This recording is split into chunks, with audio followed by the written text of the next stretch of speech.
অনেক সময় শিশু জন্মগ্রহণ করার সাথে সাথে যারা মুরব্বী থাকেন তারা মুখে মধু দেন, মিশ্রি দেন। তাদের ধারণা মধু মিশ্রি দিলে শিশু মধুর মতো কথা বলবেন।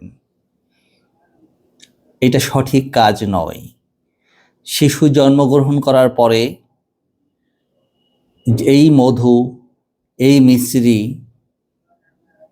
এগুলি বিষ সমতুল্য। শিশুর জন্য একমাত্র উপযুক্ত খাবার হলো বুকের দুধ।